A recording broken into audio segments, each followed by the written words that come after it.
Hello दोस्तों, Ponting classes YouTube channel में आप सभी लोगों का स्वागत है। दोस्तों, आज हम यूपी टेट के लिए सीडीपी का एक इम्पोर्टेंट टॉपिक अभिवृद्धि एवं विकास को कंप्लीट करेंगे। तो सबसे पहले अभिवृद्धि किसे कहते हैं?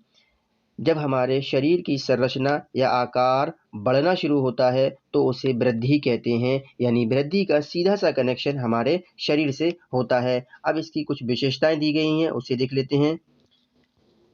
देखिए, एग्जाम में आपको डायरेक्ट यहीं से फैक्ट देखने को मिलेंगे। सबसे पहला पॉइंट है, वृद्धि का स्वरूप बाह्य होता है, यानी वृद्धि को बाहरी तौर पर देखा जा सकता है। अगला पॉइंट है, वृद्धि कुछ समय बाद रुक जाती है, यानी वृद्धि का एक निश्चित समय होता है, यानी लगभग 18 से 20 साल के बाद वृद्धि रुक जाती है। उदाहरण दिए गए हैं लंबाई और चौड़ाई। अगला पॉइंट है, वृद्धि क्रम के अनुसार नहीं चलती है, यानी वृद्धि का कोई भी निश्चित क्रम भी नहीं होता है। उदाहरण आपके सामने है, कभी हमारी लंबाई बढ़ती है तो कभी हमारा भार बढ़ता है। आगे देखते हैं। अगला पॉइंट है, वृद्धि दिशाहीन होती है, यानी वृद्धि की कोई भी दिशा नहीं होती है। अगला पॉइंट है, वृद्धि का हम मापन कर सकते हैं। कैसे कर सकते हैं? उदाहरण दिया है, हम भार और लंबाई को माप सकते हैं। अगला पॉइंट है, वृद्धि केवल परिमाणात्मक होती है। आगे देखते हैं। अगला पॉइंट है, वृद्धि जीव कोशियों यानी सेल्स पर आधारित होती है, क्योंकि हमारे शरीर में बहुत सारी कोशिकाएं होती हैं जो शरीर का निर्माण करती हैं। अभी मैंने बताया था, वृद्धि का सीधा सा कनेक्शन हमारे शरीर से होता है। अगला पॉइंट है, वृद्धि होने से विकास हो भी सकता है और नहीं भी। कैसे? उदाहरण दिया है, जब कोई आदमी मोटा होता जा रहा है तो इसकी वृद्धि हो रही है, परंतु ये जरूरी नहीं कि मोटा होने से उसका क्रियात्मक विकास भी बढ़े। आगे देखते हैं।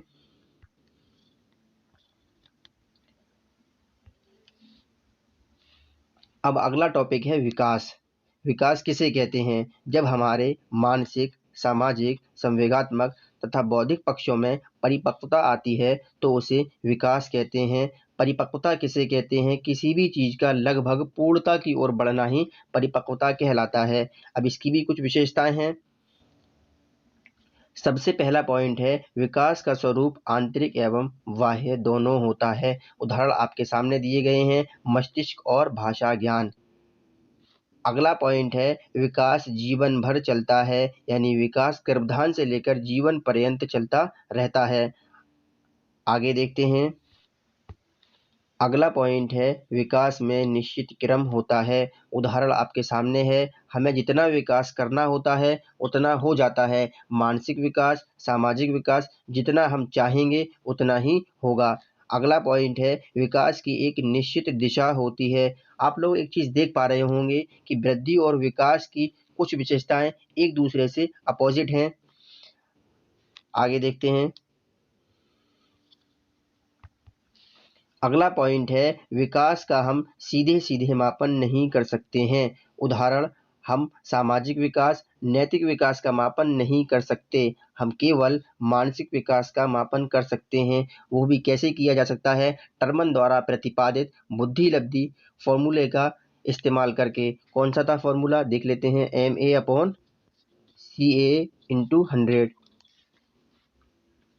अगला पॉइंट है, विकास परिमाणात्मक और गुणात्मक दोनों होता है। अगला पॉइंट है, विकास संगठनात्मक तरीके से होता है। कैसे? क्योंकि विकास सभी विकास का एक संगठन है, यानी विकास एक मिला जुला रूप है। आगे देखते हैं।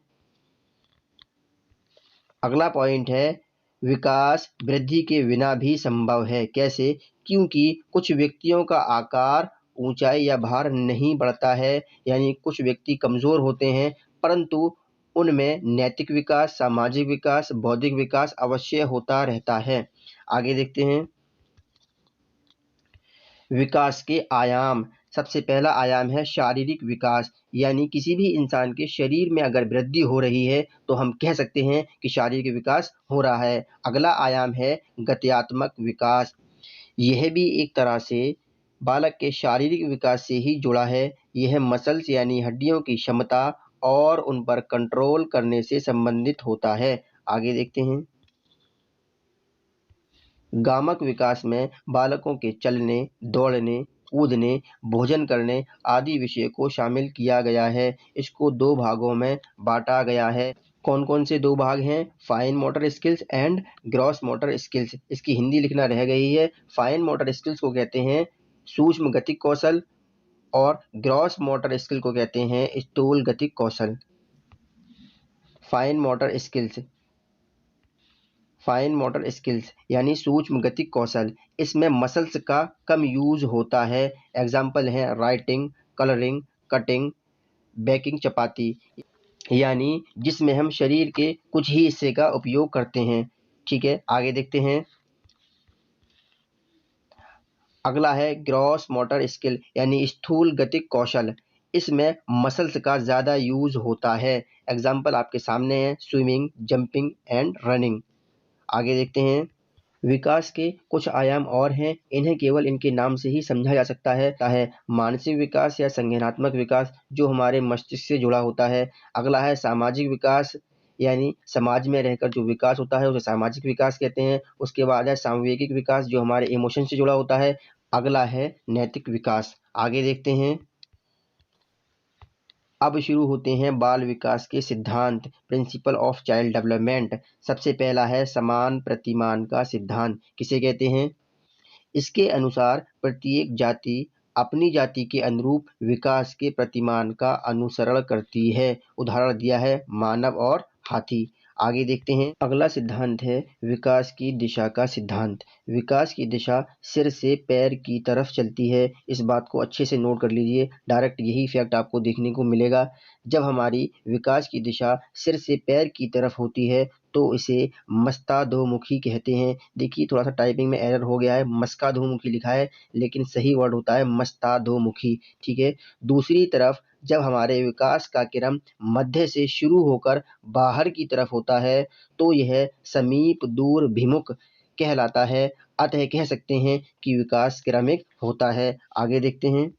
अगला सिद्धांत है निरंतरता का सिद्धांत। क्या कहता है निरंतरता का सिद्धांत? विकास कभी न रुकने वाली प्रक्रिया है। यह जीवन पर्यंत चलने वाली प्रक्रिया है। केवल इसकी गति मंद या तेज हो सकती है। आगे देखते हैं। अगला सिद्धांत है सामान्य से विशिष्ट क्रियाओं का सिद्धांत। हमारा विकास सदैव सामान्य से विशिष्ट क्रियाओं की ओर चलता है, न कि विशिष्ट से सामान्य की ओर। एग्जाम में दोनों ही ऑप्शन देखने को मिलेंगे, लेकिन आपको याद रखना है विकास हमेशा सामान्य से विशिष्ट क्रियाओं की ओर चलता है। उदाहरण दिया गया है उठना, बैठना, चलना और दौड़ना। आगे देखते हैं।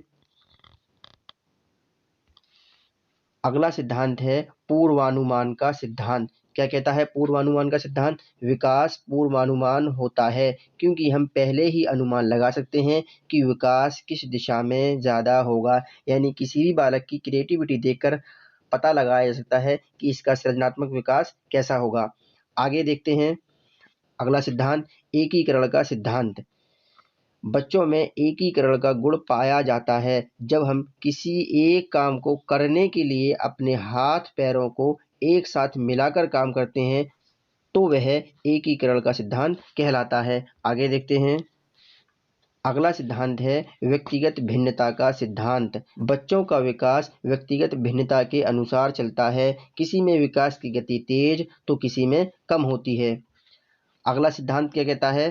थोड़ा सा ऊपर कर लेते हैं इसे। अगला सिद्धांत है वर्तुलाकार बनाम रेखीय प्रगति का सिद्धांत।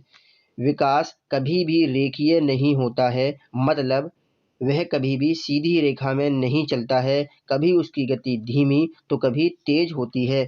आगे देखते हैं। अगला सिद्धांत है अंतर संबंधित विकास का सिद्धांत। शारीरिक, बौद्धिक, संवेगात्मक, सामाजिक और अन्य प्रकार के विकास अंतर संबंधित और परस्पर निर्भर करते हैं। अब शुरू होती हैं बाल विकास की अवस्थाएं। एग्जाम में आपको सबसे ज़्यादा क्वेश्चन यहीं से देखने को मिलेंगे। सबसे पहली अवस्था है प्रसव पूर्व यानी पैदा होने से पहले की अवस्था। इसकी एज होती है 9 महीने या 280 दिन। आगे दिया है यह अवस्था माता के गर्भाधान से शुरू होती है। ठीक है, आगे देखते हैं। अगली अवस्था है शैशवावस्था। इसे कहते हैं इन्फेंसी एज। इसकी एज होती है जन्म से लेके 5 वर्ष तक। देखिए एग्जाम में आप लोगों को डायरेक्ट यही फैक्ट देखने को मिलेंगे। इस अवस्था में शिशु पूर्ण रूप से माता पिता पर निर्भर रहता है। उसका व्यवहार मूल प्रवृत्तियों पर आधारित होता है। मूल प्रवृत्तियों को मैकडूगल ने दिया था, जो कि संवेगों से जुड़ी होती हैं। कितनी होती हैं? 14 संवेगों के लिए 14 मूल प्रवृत्तियां होती हैं। अगला पॉइंट है, इस अवस्था में जिज्ञासा ज्यादा होती है। इस अवस्था में आत्म प्रेम की भावना होती है। इसे खिलौनों की आयु कहा जाता है। अगला पॉइंट है, इसमें बच्चा अनुकरण द्वारा सीखता है। अनुकरण कहते हैं किसी भी चीज की नकल करना। आगे देखते हैं। अगला पॉइंट है, इसे आंतरिक चिंतन की अवस्था कहा जाता है। यानी बालक खुद में ही चिंतन करता है, लेकिन अपने चिंतन को जाहिर नहीं कर सकता। अगली अवस्था है बाल्यावस्था। इसकी एज होती है 6 से 12 वर्ष। इसकी कुछ विशेषताएं होती हैं, इसे जान लेते हैं। पहला पॉइंट है, इसे तार्किक चिंतन की अवस्था कहा जाता है। यानी बालक इसमें केवल मूर्त चिंतन ही कर सकता है। अब मूर्त चिंतन किसे कहते हैं? यानी वस्तु के केवल सामने होने पर ही उसके बारे में सोच सकता है। अगर वस्तु सामने नहीं है तो उसके बारे में चिंतन नहीं कर सकता। यानी इस अवस्था में अमूर्त चिंतन नहीं हो सकता। अगला पॉइंट है, इसे आरंभिक स्कूल की एज कहा जाता है। अगला पॉइंट है, इसे गंदी अवस्था कहा जाता है। अगला पॉइंट है, इसे स्फूर्ति की अवस्था या स्मार्ट एज कहा जाता है।